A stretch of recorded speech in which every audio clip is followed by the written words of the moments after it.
بسم اللہ الرحمن الرحیم۔ پلس کرافٹنگ کے پیارے دوستو، السلام علیکم ورحمۃ اللہ وبرکاتہ۔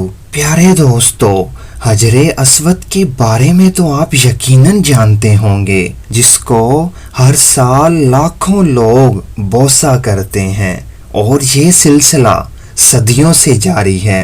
لیکن آج ہم جانیں گے کہ حجر اسود کی دیکھ بھال، سیکیورٹی انتظامات اور دلچسپ واقعات کے بارے میں۔ غلاف کعبہ سے متصل رکن یمانی اور ملتزم کے درمیان ایک پہرے دار ہمہ وقت چوکس کھڑا رہتا ہے، جس کی واحد ذمہ داری حجر اسود کی حفاظت، زائرین کی حجر اسود کو چومنے کے عمل کی نگرانی کرنا اور انہیں اس عمل کی ادائیگی میں معاونت فراہم کرنا ہے۔ حرم مکی کی سیکیورٹی کے مطابق حجر اسود کی حفاظت پر 24 گھنٹوں میں 24 سیکیورٹی اہلکار مامور ہوتے ہیں، اور ان میں سے ایک اہلکار 1 گھنٹے تک اپنی ڈیوٹی انجام دیتا ہے۔ ہر گھنٹے کے بعد حجر اسود کے محافظ کی ذمہ داری تبدیل ہوتی ہے اور اس کی جگہ دوسرا چاکو چوبند محافظ ذمہ داری سنبھالتا ہے۔ چونکہ محافظوں کو ہر طرح کے سخت، گرم اور سرد موسم اور زائرین کے ہجوم کے ماحول میں مشقت بھری ذمہ داری ادا کرنا ہوتی ہے، اس لیے حجر اسود کے پہرے دار مسلسل تبدیل ہوتے رہتے ہیں۔ حجر اسود کی حفاظت پر ایسے اہلکاروں کو تعینات کیا جاتا ہے جو امن و امان کی صورتحال کو قابو میں رکھنے کے حوالے سے بھی ممتاز مقام رکھتے ہوں۔ مسجد حرام میں خوشبو کے چھڑکاؤ کی یونٹ کے سربراہ کا کہنا ہے کہ حجر اسود دراصل 8 چھوٹے چھوٹے ٹکڑوں کا مجموعہ ہے، جبکہ کل چھوٹے ٹکڑوں کی تعداد 15 بیان کی جاتی ہے۔ ان میں سے 7 ٹکڑے مٹی کی تہوں کے نیچے ہیں، ان میں بڑا ٹکڑا 2 اور چھوٹا ٹکڑا 1 سینٹی میٹر ہے۔ ان تمام ٹکڑوں کو درختوں سے حاصل ہونے والے لبان، عربی بروزہ مادے جیسے خوشبودار دھونے سے جوڑا گیا ہے۔ حجر اسود کو بچانے کے لیے اس پر سونے اور چاندی کی کلی بھی کی جاتی ہے۔ حجر اسود کی حفاظت کے لیے اس کی مسلسل دیکھ بھال کی ضرورت ہوتی ہے۔ مسلسل چھونے، گرمی اور دیگر عوامل کی وجہ سے حجر اسود متاثر ہوتا ہے۔ سعودی حکام ایک جانب تو حجر اسود کو محفوظ بنانے کے لیے ہر ممکن اقدامات کر رہے ہیں، دوسری طرف حجاج اور عمرہ کرنے والوں کو اس کی حفاظت کے لیے آگاہ بھی کیا جاتا ہے۔ انہیں بتایا جاتا ہے کہ حجر اسود کا کوئی ٹکڑا توڑنے سے گریز کیا جائے۔ ماضی میں غلاف کعبہ کی طرح حجر اسود کے ٹکڑے بھی توڑنے کی کوشش کی جاتی رہی ہے۔ تاریخ میں ایک واقعہ درج ہے۔ 7 ذی الحج 317 ہجری کو بحرین کے ایک حاکم ابو طاہر سلیمان کرامتی نے مکہ معظمہ پر قبضہ کر لیا۔ خوف و ہراس کا یہ عالم تھا کہ اس سال کو حج بیت اللہ موقوف ہو گیا، کوئی بھی شخص عرفات نہ جا سکا۔ یہ اسلام میں پہلا موقع تھا کہ کوئی بھی مسلمان حج نہیں کر سکتا تھا۔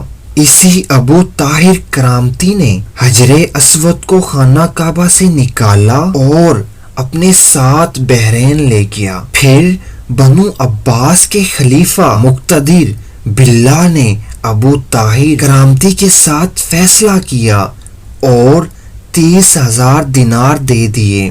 تب حجر اسود خانہ کعبہ کو واپس کیا گیا۔ یہ واپسی 339 ہجری کو ہوئی، گویا کہ 22 سال تک خانہ کعبہ حجر اسود سے خالی رہا۔ جب فیصلہ ہوا کہ حجر اسود کو واپس کیا جائے گا تو اس سلسلے میں خلیفہ وقت نے ایک بہت بڑے عالم اور محدث شیخ عبداللہ کو حجر اسود کی وصولی کے لیے ایک وفد کے ساتھ بحرین بھیج دیا۔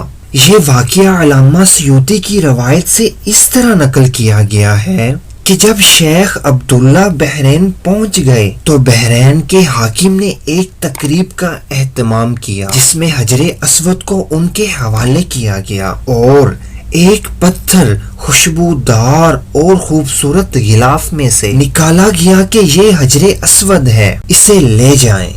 محدث عبداللہ نے فرمایا کہ نہیں، بلکہ حجر اسود کی 2 نشانیاں ہیں، اگر یہ پتھر اس معیار پر پورا اترا تو یہ حجر اسود ہوگا اور ہم لے جائیں گے۔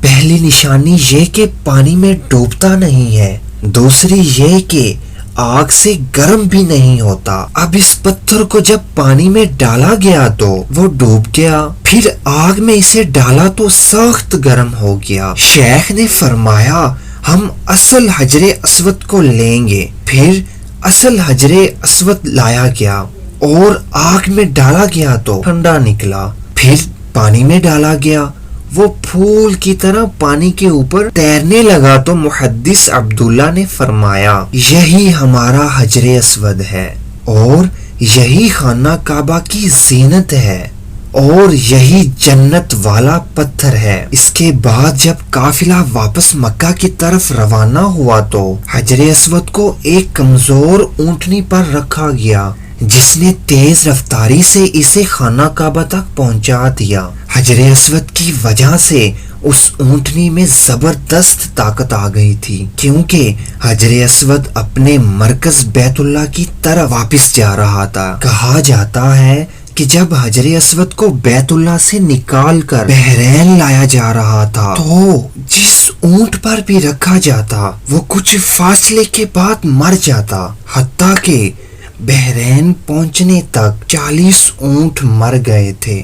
حجر اسود کو محفوظ بنانے کے لیے 2 سال میں ایک بار 1 یا 2 گھنٹے کے لیے حفاظتی مراحل سے گزارا جاتا ہے، جہاں کہیں اس کے اندر کسی جگہ کی مرمت کی ضرورت ہوتی ہے اسے مرمت کیا جاتا ہے، تاہم اس کی دیکھ بھال معمول کے مطابق جاری رہتی ہے۔ اللہ پاک سے دعا ہے کہ وہ ہمیں حج بیت اللہ کی سعادت نصیب فرمائے۔ پیارے دوستو، یہ تھی ہماری آج کی ویڈیو کے بارے میں اپنی قیمتی رائے کا اظہار کمنٹس باکس میں ضرور کیجیے گا۔ حاضر ہوتے ہیں نئی ویڈیو کے ساتھ، تب تک اپنا خیال رکھیں اور ہمیں دعاؤں میں یاد رکھیے گا۔ اللہ حافظ۔